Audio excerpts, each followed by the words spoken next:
Hey guys, before I begin this video, I do kind of want to explain what it is. So for the past year now on r/indieheads, I have been doing this series called For Your Consideration, and the original point of the series was that it was basically an album of the week type ordeal, where we would pick an album where the users, they picked an album that was like a really good album that they really liked, but it wasn't on the essentials list on the subreddit, and they would just do a write-up on it. Very similar to the essential album of the week. It basically was a rip-off of that, but you know, me and Jeremiah, we sort of planned the series. Like, I was the one who's going to host it, but we came up with the idea for the series. Anyways, we've been doing that series for nearly a year now, and I'm super happy to see where it's gone and like how it's kind of morphed into new things. Like, I think indie history popped up.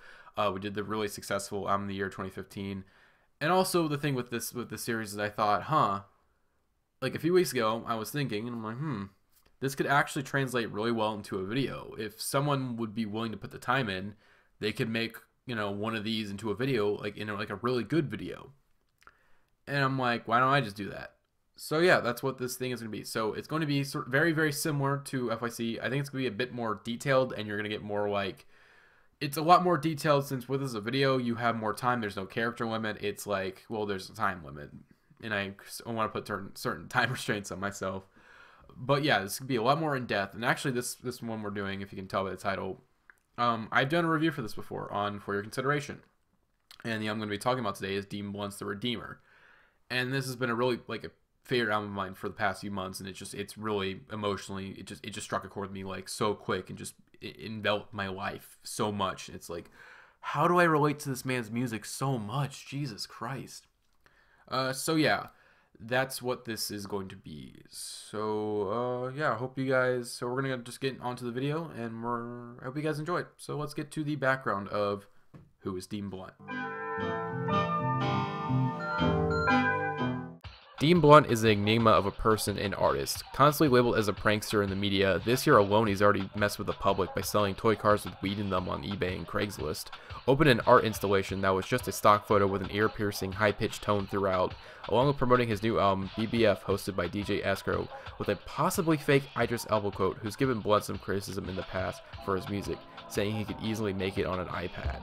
But let's go back to the beginning, alright? Growing up in Hackney, the singer, songwriter, and producer got into music initially through his parents' records, listening to the likes of Steely Dan, Stevie Nicks, and loads of African music. But I don't know. I didn't really like music till quite late, to be honest, so I don't really know. It's more like it brought back memories, and I think that's my relation with it, rather than like, this is the first thing that made me want to make music. It's more like this brings me back to a particular time. Not much is really known about Dean Blunt's past, as he's been very secretive of himself during the many interviews he's done. Sometime around 2007 though, he was playing bass for the band Graffiti Island.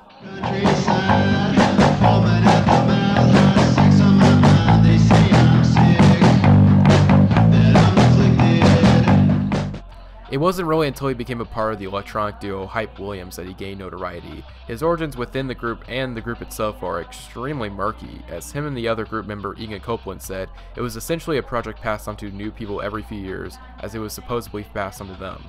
According to Reddit user Venice Dreamway, he states that, according to the duo, Hype Williams was allegedly started in 2005 by Dina Francis Glass and Father Rainy Crayola as an 18-year relay art project to be passed on to a different artist or group of artists every 3 years. An early interview from Dean Blunt and Inga Copeland, however, seems to spell out the true origins of the band. Alina Estrova, an Estonian studying arts curation in London, was the curator of a transient project space called K-Len Projects, who would often host free improvisational sessions with a large group of London locals who called themselves the Bowcat Eternal Truth Family Band. The band consisted of members of local group Hounds of Hate, as well as Estrova herself, a man named Roy Nawuchi, Joanne Robertson, Santi Reiser aka John T. Gass, and assorted others. At some point, Nawuchi and Estrova presumably became partners and began calling themselves Hype Williams and being credited as such on the Bowcat releases, as well as solely adopting their new names, Dean Blunt and Inga Copeland. Not long after this, the two relocated to Berlin and to a large extent separated from the Bowcat collective, after which their activities became more obfuscated. Just as Blunt messed with the media now, he did back then through Hype Williams with lo-fi music videos, photoshops, claims about him joining the Nation of Islam, being pals with Cameron, selling apples with USB sticks in them contained with music, and a whole slew of other stuff. I seriously don't have the time to tell you all the stuff they did together in their short time, which include a number of albums like Untitled, Find out what happens when people start being polite and start getting real. These ruins you see, and One Nation, along with various EPs and singles. In 2012 though, they dropped the Hype Williams moniker to release their Black is Beautiful album under the name Dean Blunt and Nina Copeland via Hyperdub. However, the duo broke up in 2013, not long after the release of the album that we're talking about today. Now, getting into his solo work, according once again to Vintage Dreamway, prior to releasing The Redeemer, he released 2 albums, one being the Jill Scott Herring OST, a 14-minute piece of experimental instrumental music, The Narcissist CDR, later re-released and expanded as The Narcissist 2, which sort of plays as a prequel to The Redeemer, being primarily about an abusive relationship. And also before The Redeemer, he did a small collab project with NY artist James Ferraro called Watch the Throne.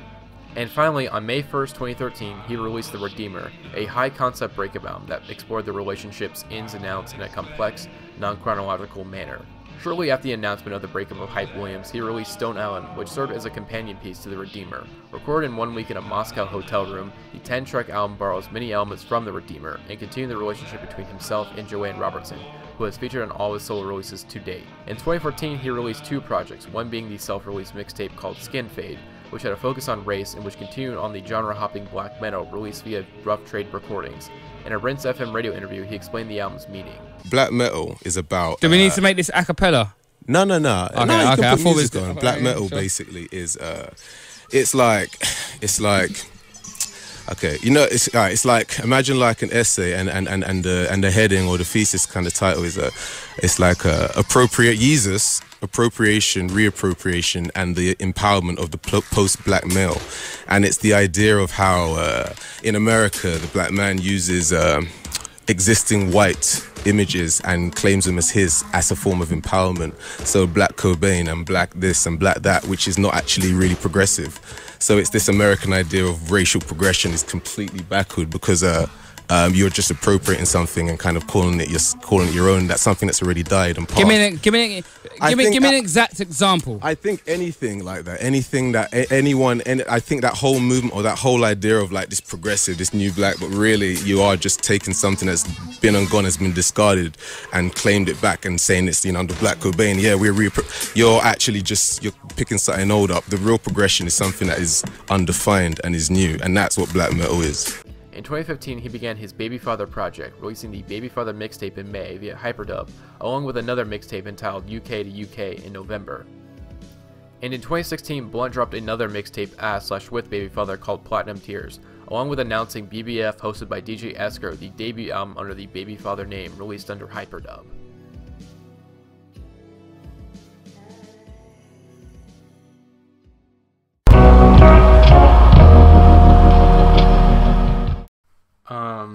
So back in October 2015, I was 9 months past a breakup that I wasn't truly over. I mean, I was over certain aspects of it, obviously, but the entire thing, I couldn't quite say I was over. I was still really bitter and depressed about what had happened, and I won't get into details, obviously, but around that time where I was still bitter and still depressed, I found this album randomly. I just decided to search Dean Blunt on Spotify for no real reason, and I found this album. And I really just cannot think of an album that sonically conveyed what I was feeling so accurately as this album did. And as a lot of this album, it feels empty. Not empty as in the production, which at times it is pretty minimalistic, but empty as in emotionally. I mean, there's still a lot of emotions at play here. But throughout the album, Dean Blunt, he just sounds defeated, okay? It just seems like this breakup that this album is about just took a lot out of him emotionally. And to find, you know, these emotions that he lost, he made this album. And this album is not a one-sided ordeal, let me tell you that. While my second favorite album of last year was Björk's Monikura, that was a very one-sided album, as it is just some really relentless attacking on her ex. She makes that work really well on the album for the writing and whatnot, but Blunt takes a bit more thoughtful approach on this on the breakup album. I mean, in a lot of the songs here, they're not written in chronological order. I mean, the track listing is not like it's not in chronological order of like what happened in the breakup. Although Björk kind of did it with Volley Kern, I think it worked really well. But I also think this works well for this album, and it's just sort of a mishmash, you know, of what had happened. And where we have songs where we see Blunt in the relationship, and we see him while he's breaking up with this girl, we see him when he's fighting with this girl, in the aftermath of the relationship, and even during the relationships. We're kind of seeing him at all times. It's sort of in a random order, but it all works so well. And it seems like Blunt kind of made this album to kind of get to the bottom of what caused their breakup. You know, he was just trying to figure out what went wrong and how did it go wrong. And it to me, it just feels like an essential album. Essential as in, you know, it had to be made. This feels like an album that like Blunt had to make. Otherwise, he was going to he couldn't live. This is art that Blunt, he had to get this out of his system. This is necessary art. But let's actually get in depth with the album a little bit, okay, guys? So compared to his Hype Williams output, the electronic elements that project had have almost completely disappeared, as the lo-fi electronics are sort of replaced with strings, guitars, pianos, field recordings, acoustic brass, and percussion. But still, it's very sample-based. I mean, there are some songs in here that sort of draw the line between sampling and stealing. I mean, the intro, I Run New York, just flat-out steals the intro of Casey and JoJo's All My Life. And also the self-titled track on here that takes this sort of this Fleetwood Mac sample, Oh Daddy, and it just builds on it with this extra instrumentation, and it sounds beautiful, and it fits so well on the album, and everything in this album just feels so natural, and it should be here. I mean, Blunt, he takes these samples and he makes them his own thing. Even with little effort, he brings these samples in and they just fall into place so well. It just feels like these samples and everything feels natural is what I love. I mean, even the skits on here fit perfectly. I mean, there's about 4 of them throughout. 3 of them are these voicemails from his ex from different states. Some towards the towards the end of the relationship, to the aftermath, to I think the third one is like, again, she basically she calls in and she's just like she's gonna try to say something, but she's like, never mind. And these skits, they all hit so hard well, and they also have this this instrumentation behind them that's just so beautiful, and they fit in so well, and that's kind of hard for albums to do, to have skits that fit really well. And the tracks, let me talk about the tracks. Can I talk about the tracks? God, they're so great, guys. They're so great. I mean, you have songs in here like The Pedigree. They're written so well for they're simple, but they're written so well. They still pack this emotional punch. And in Blunt, he has this monotone delivery, but still is very emotional. And again, the way he delivers the last lines on the song, call me when your heart is empty, happy we can still be friends. It just kills me. I mean, I know this feeling all too well, and it just kills me. Or we can take the Pink Floyd sampling Poppy, which he constantly relays to this girl that that she brings out the best in him. And in both the most and this is, and the way he says it, it's both very sincere but also kind of pathetic, and maybe he's lying. I mean, I should probably mention, leading up to Poppy, we see Blunt at his most pathetic and sort of vulnerable. I mean, we have the oddly creepy Make It Official, or the downbeaten Need to Let You Go, which is probably the most synthetic track on the album. I mean, you have these lo-fi synths, samples, and Blunt's sort of slightly manipulated vocals, and the way he just repeats, I know what I did is wrong, and just, wrong, wrong, wrong. It just feels so crushed. It just feels so crushed, but at the same time, though, it kind of feels like a half-assed apology. And if it wasn't already obvious in this review so far, Dean Blunt does not want you to take sides in this breakup. Okay, with the story he's crafted for the album, he doesn't want you to take sides. Okay, this breakup that he's talking about is complex. All right, it's a complex. There is no right side. Every side is wrong and right in some ways, and if anything, Blunt is in the wrong a lot of the time. He kind of makes himself look bad, which again, it's his album, so he could easily make himself look like the one on the right, but he doesn't, and that's really interesting to kind of see that. And also, you may be wondering, who the hell am I supposed to sympathize with in this album? And I don't really know. I guess maybe it comes from experience for me, because I've been a shitty boyfriend to people. And Blunt displays that existence so well in this album. And he writes in a way that, yes, he's kind of a shitty person, but he realizes he's a shitty person. He wants to do something about it, but he doesn't because he's a shitty person. It's just, he just beats himself up so much on this album. You just want to sit him down and just give him a hug, just be like, hey man, everything's gonna be alright, man, please just stop doing this. And And luckily, this album isn't just that, as there are many instrumental pieces that are spread out across the album that all sound beautiful and still convey the dark and depressing tone throughout the album. And this is an album that's meant to be listened to front and back to get the whole message Blunt's trying to portray, as almost all these tracks transition perfectly into each other. It's a very cohesive album. And also, I do want to mention the fantastic features on here from Inga Copeland and Joanne Newsom, who both do a great job on the tracks they're on. I mean, I think Inga Copeland's part on the self-titled track is just amazing. It's sort of the counterpart to Dean, which very similar to their song The Narcissist on his previous album, The Narcissist 2, where it's just sort of them going back and forth, and it's really amazing. And then, of course, Joanne Robertson does a great job on the song All Dogs Go to Heaven. Yeah, she has a great song in there. It's more of a folksy tune. I think her voice is great on there. And I do want to go more in depth on one more track, and that is the outro, Brutal, which it's not the actual outro of the album. There's like a 6-second skit afterwards that's just like a voicemail, which I'll get into it, but it's like the last actual track. And he flips this Mariah Carey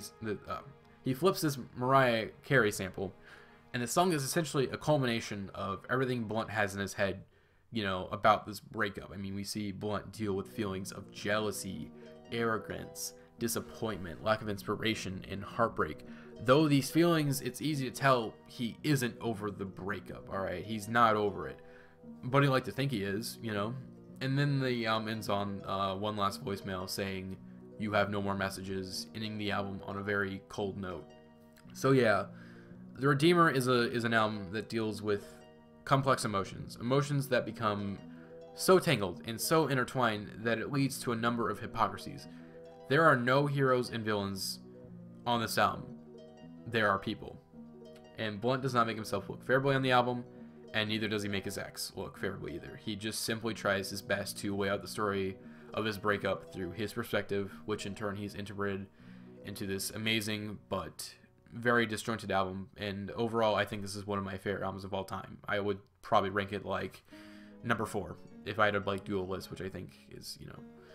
But yeah, this album, it really hit me at a time where I really needed it, and it still hits me today, where I can listen to this album just again and again, and I still, you know, get a lot of feelings from it. I always find something new on a new listen, and it's an album you just have to, you know, you unpack and you just realize, wow, this is a fucking album, you know. So yeah, so I want to thank you guys for tuning into this pilot of sorts. Hopefully you all like it, as I would love to be able to do more, and if we do more, hopefully I can try to keep it to a monthly schedule, but I can't guarantee a schedule for this thing, as it all kind of comes down to inspiration and whatnot. So yeah, so I hope you guys enjoyed watching, and yeah, bye.